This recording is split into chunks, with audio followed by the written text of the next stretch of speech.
What's up, guys? This is my reaction video to UFC on Fox 23 Shevchenko versus Pena. The spoilers will come in 5, 4, 3, 2, 1. All right. So here I'll just cover the last three fights.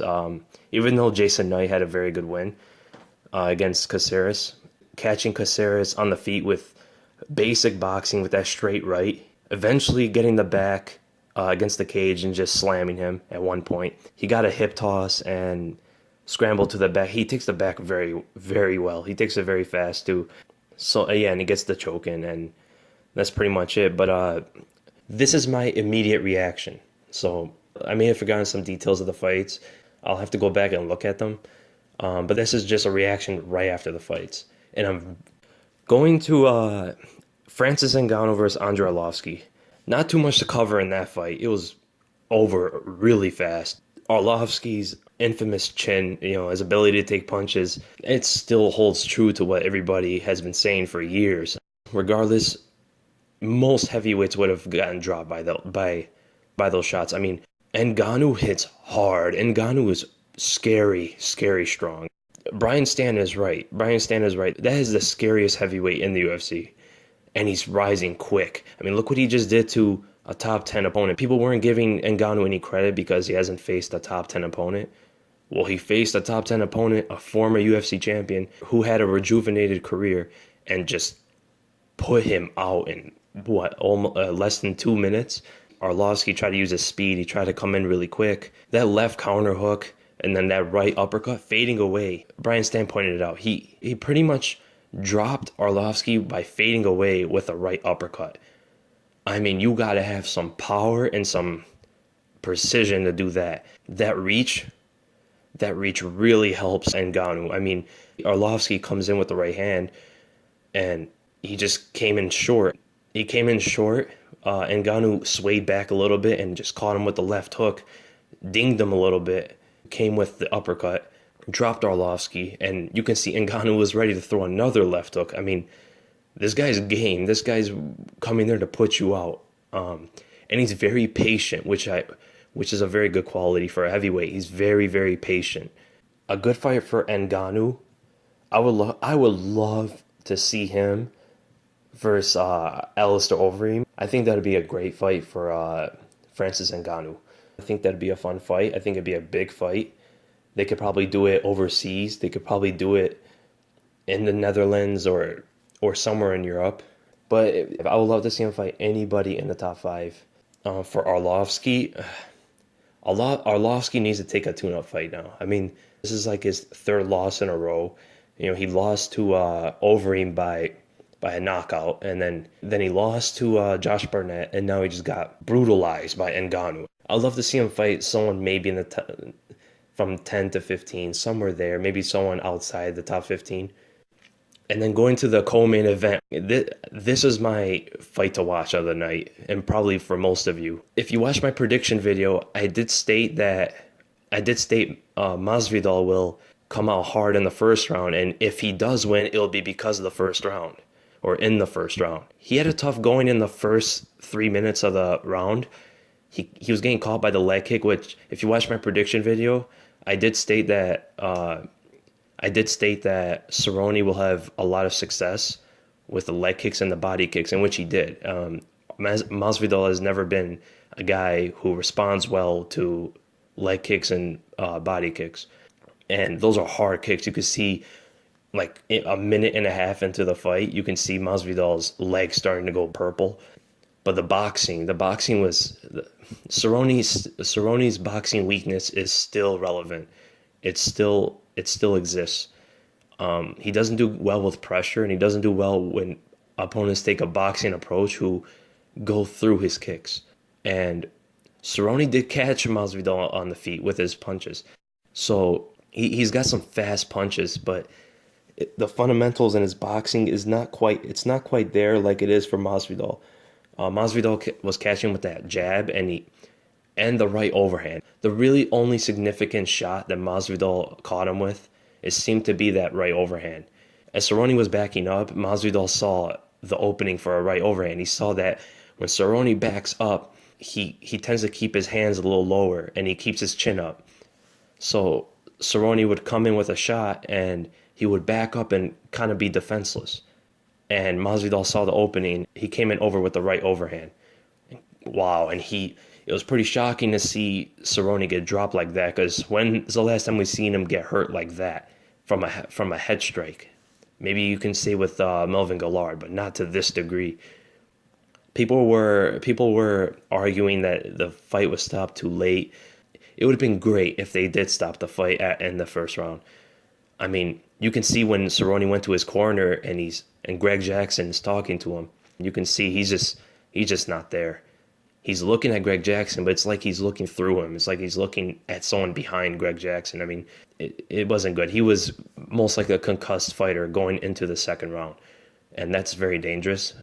The second round stoppage, I mean, he caught him with the overhand again. Cerrone caught him with a body kick, and then Cerrone again backs up, defenseless, and now Masvidal actually gets to rise up in the ranks.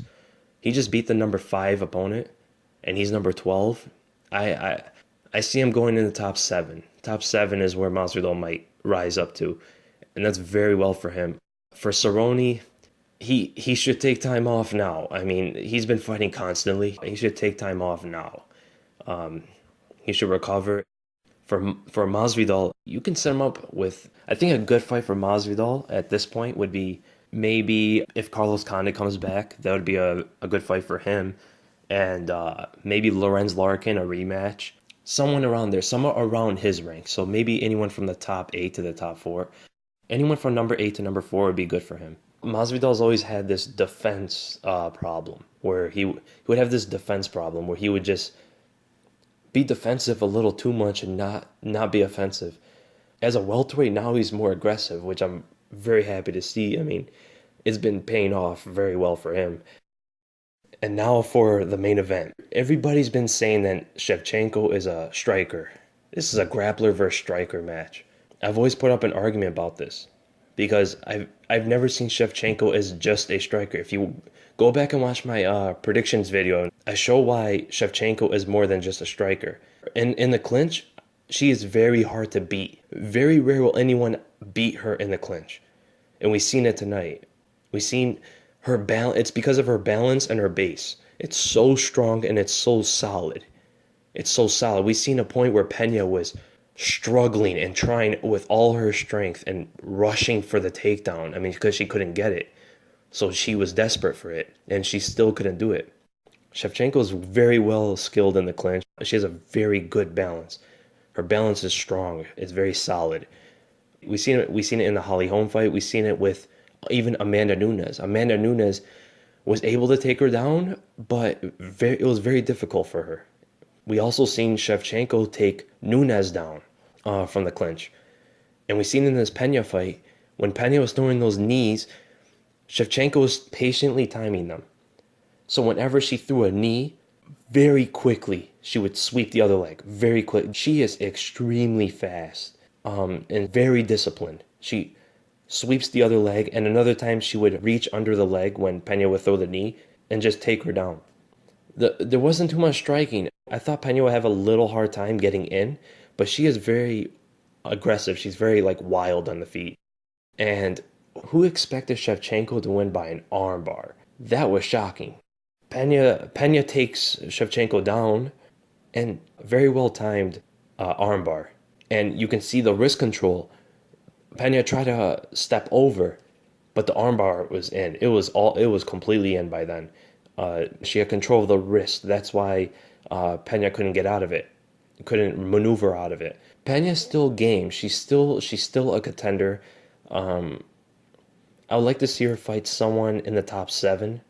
Maybe Raquel Pennington. I think that'll be a good fight for her, and also for Pennington. That'd be a very tough fight. It would be interesting to see. And then Shevchenko has to fight Amanda Nunes. I mean, that's a given fight. Amanda Nunes has been talking about going up to fight Holly Holm or Jermaine Duranamy. What I think this fight should happen first. I think Shevchenko and Nunes has to happen first, a rematch. If Amanda Nunes does pull out the win, then I would push for Nunes to fight the winner of Holly Holm and Jermaine Durandamy for that belt. Because if you look back on the division, the only real contender that people want to see, threatening contender for Nunes, is Shevchenko. Besides Pena, but Pena just lost, so we all know rematches don't go the same. So most likely the rematch will be a more deciding fight. If I were to predict the winner of Shevchenko and Nunes now, I will have to go with Shevchenko. I'll have to go for Shevchenko because she's she's developing her game even on the ground. And that's where she had trouble in the first fight. She also had trouble on the feet, but not as much trouble when she got on the ground because Nunes is very strong. So Nunes was able to land some hard shots on her when she took her down. She would get in side control. She would start throwing elbows and punches, and that's where Shevchenko was really getting damaged, was in the first 2 rounds. But a big factor in that fight, if you go back and watch, you can see Shevchenko is very hesitant in the first fight. She was very hesitant until the 3rd round.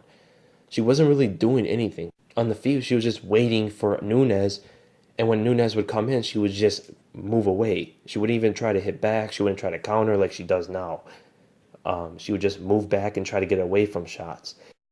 If Nunes wins, then do the super fight. Do the quote-unquote super fight. Either if Durandamy wins or even if Holly Holm wins. But if Holly Holm wins, it'll be more likely for that to happen. Because Durandamy is not really a big name, and Nunes already beat her. And people would want to watch Holly Holm fight Amanda Nunes. But if Shevchenko wins, all bets are off. So this was a great night of fights. I didn't catch the prelims, but I hear they weren't too exciting. And also tonight there was the Conor McGregor interview, which I don't know who would pay pay-per-view for that. I mean, it is only $4.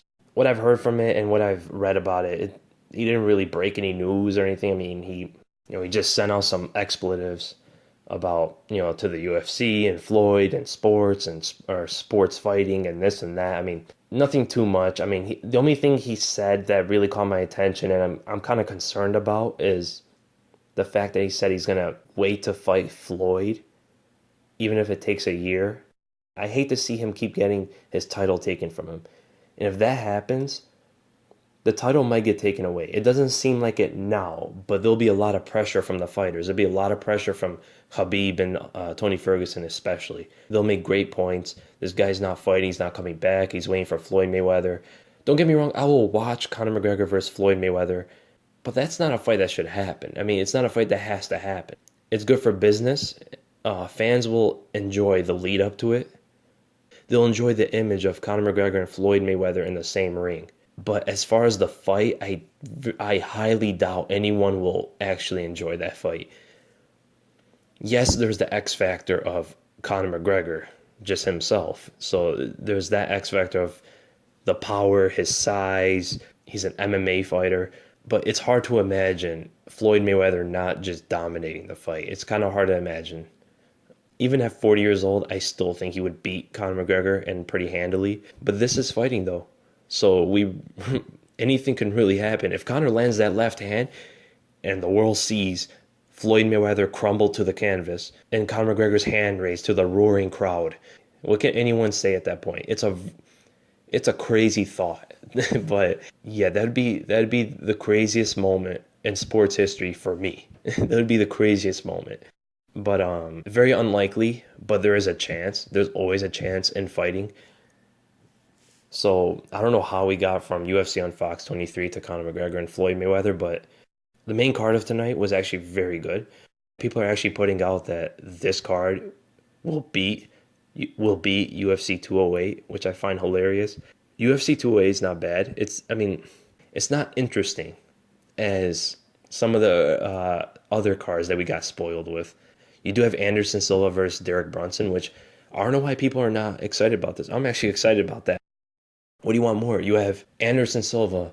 He may be out of his prime. He may be a little old, but Anderson Silva, 42 years old, is still a threat to most people.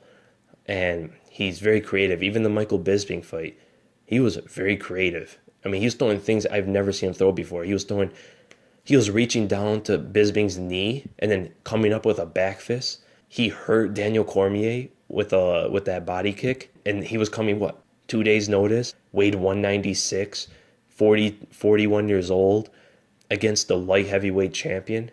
He's a threat. He's dangerous to anyone. And Derek Brunson is an exploding time bomb. This guy he goes for broke right in the beginning.